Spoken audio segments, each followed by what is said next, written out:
অনেক কথা বলবার আছে আমার, তবে সবার আগে নিরঞ্জনের কথা বলতে হবে আমাকে। নিরঞ্জন আমার বন্ধুর নাম, আর কোনো নাম ছিল কি তার আমি জানতাম না। ওর একজন বান্ধবী ছিল, অবশ্য কিছুদিনের জন্য সে তাকে প্রীতম বলে রাখত। ওর বান্ধবীর নাম ছিল জয়লতা।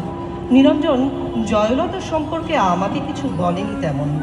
জয়লতাকে কখনো কোনো চিঠি লিখেছিল কিনা সে কথাও সে আমাকে বলেনি। তবে জয়লতার চিঠি আমি দেখেছি। একটা চিঠি ছিল এরকম: প্রীতম, সময় গড়িয়ে যাচ্ছে, তুমি বলেছ এখন দুঃসময়, কিন্তু আমি জানি সব সময় সুসময়ে যদি কেউ ব্যবহার করতে জানে তাকে। আমি বুঝি বেশি দিন নেই, যদি পারো এক্ষুনি তুলে নাও, নইলে অন্য পুরুষ ছিপ দেখাবে আমাকে। আমার ঘরে বসে সিগারেট টানতে টানতে নিরঞ্জন চিঠিটা চুপ করে এগিয়ে দিয়ে বলেছিল, বিভু, চিঠিটা পড়ুন। আমি প্রথমে পড়তে চাইনি, পরে ওইটুকু পড়ে তার দিকে তাকিয়েছিলাম। না, ওই সিগারেটের ধোঁয়ায় আমি কোনো নারী প্রেম তাড়িত মানুষের ছায়া দেখিনি। ভয়ানক নির্বিকার। কিছু বলছেন না যে?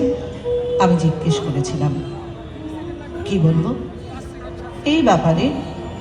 কোন ব্যাপারে? এই যে জয়লতা। বাদ দিন। আমি বাদ দিয়েছিলাম। নিরঞ্জন আমার ঘরে বসে অনেকক্ষণ সিগারেট টেনে টেনে ঘরটাকে অন্ধকার করে চলে গিয়েছিল সেদিন।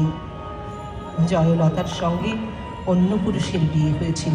আমি জয়লতা এবং অন্য বিদ্যালয়ে। জয়লতা আরো দেমাগী, আরো উগ্র সুন্দরী হয়ে উঠেছিল। অন্য পুরুষ ছিপড়ে খেলে মেয়েরা বুঝি আরো সুন্দরী হতে থাকে।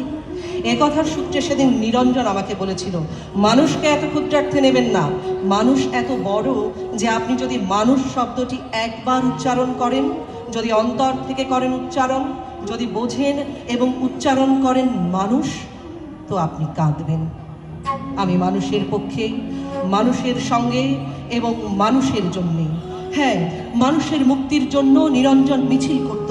আমি শুনেছি নিরঞ্জন বলছে, তুমি দুষ্কৃতী মারো, বাঙালি মারো, হিন্দু মুসলমান মারো, গেরিরা তামিল মারো, এখানে যেভাবে যাকেই মারো